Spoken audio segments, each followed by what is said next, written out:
तो प्रक्रिया अलग होगी। ठीक है, तो फिर एक निषेचन होता है। निषेचन सभी को मालूम है, निषेचन क्या होता है।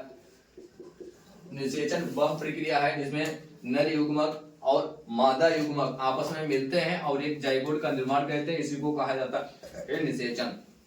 ठीक है, तो निषेचन जो होती है हो जाएगा तो इसमें n और प्लस n और बराबर हो जाएगा 2n, इसको कहा जाता है जाइगोट। जाइगोट का निर्माण होगा, इसको कहा जाता है निषेचन, फर्टिलाइजेशन। यदि आपस में जो है स्पर्म और ओवम आपस में मिलते हैं और फर्टिलाइज हो जाते हैं, तब ऐसा होगा, तब जाइगोट बनेगा।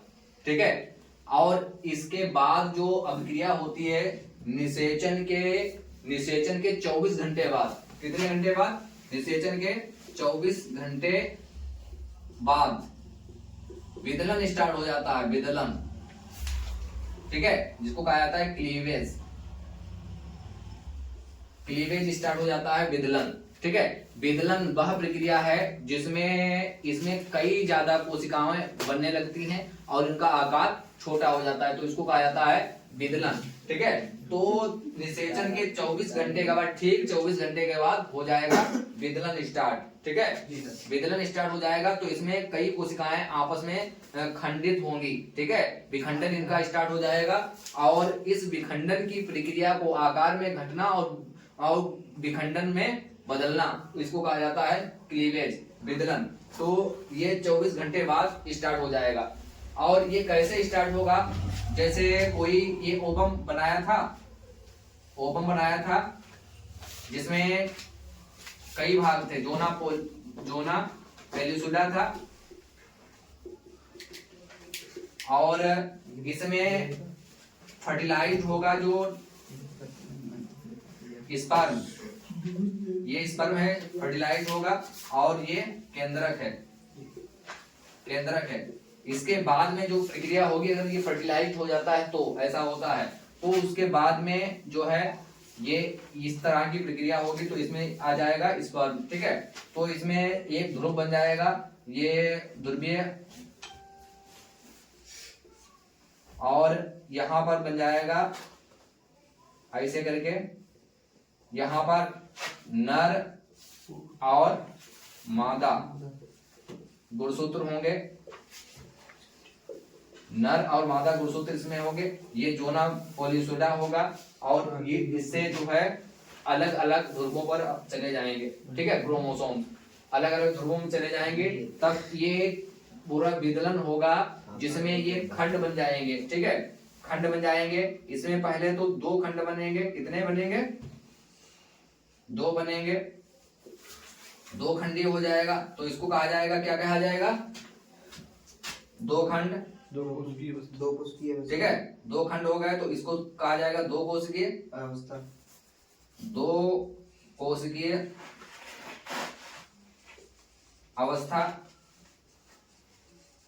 इसके बाद में ये अवस्था बढ़ती जाएगी। ठीक है, वही जेना पेलिसुडा है और केंद्रक है, ध्रुव भी यहाँ पर है और यहाँ पे ध्रुव है। ठीक है, इसके बाद में ये हो जाएगा 8 कोशिकीय, 2 से हो जाएगा 8 कोशिकीय हो जाएगा, तो इसमें 8 कोशिकाएं दिखा देना है, 8 कोशिकाएं दिखा देना है। ठीक है, ये हो जाएगा 4 कोशिकीय। उसके बाद में फिर ये हो जाएगा 4 से 8 कोशिकीय, 1 2 3 4 5 6 7 8, कितनी हो गई ये, 8 कोशिकीय हो गया। 10 8 कोशिकीय बाद में डबल हो जाएगा 16 कोशिकीय। अब ये बन जाएगा 16 कोशिकीय, 1 2 3 4 5 6 7 8 9 10 11 12 13 14 15 16। ठीक है, तो ये हो जाएगा 16 कोशिकीय। और उसके बाद में ये हो जाएगा 32 कोशिकीय, 1 2 3 4 5 6 7 8 9 10 11 12 13, 14, 15, 16, 17, 18, 19, 20, 21, 22, 23, 24, 25, 26, 27, 28, 29, 30, 31, 32। 32 कोशिकीय। तो ये हो जाएगा 32 कोशिकीय। 32 कोशिकीय। इस अवस्था को कहा जाएगा मोरूला अवस्था। क्या कहा जाएगा? मोरूला अवस्था। ठीक है, मोरूला अवस्था हो जाएगी। ये ठोस गेंद के समान होता है और इसमें कोशिकाओं की संख्या बहुत ज्यादा बढ़ जाती है और साइज में ये छोटा हो जाता है। ठीक है, यानी कि इसमें कोशिकाओं की संख्या बढ़ जाएगी लेकिन साइज में ये छोटा हो जाएगा और ठोस गेंद के समान होगा। इसको कहा जाता है मोरूला अवस्था। अब यही मोरूला अवस्था होती है ब्लास्टोला अवस्था में बदल जाएगी। किसमें? ब्लास्टोला अवस्था में। ब्लास्टोला अवस्था में, ब्लास्टोला अवस्था में बदल जाएगी और उसके बाद में अंतररोपण हो जाएगा। इसका क्या हो जाएगा? अंतररोपण। अंतररोपण हो जाएगा। इसका अंतररोपण हो जाएगा। जैसे कि सभी को मालूम है कि निषेचन जो होता है फैलोपियन ट्यूब में होता है। ठीक है, काय में होता है? अंडवाहिनी में। जब अंडवाहिनी में निषेचन होता है तो ये ब्लास्टोला अवस्था जो होती है ये खिसक के कहाँ जाएगी?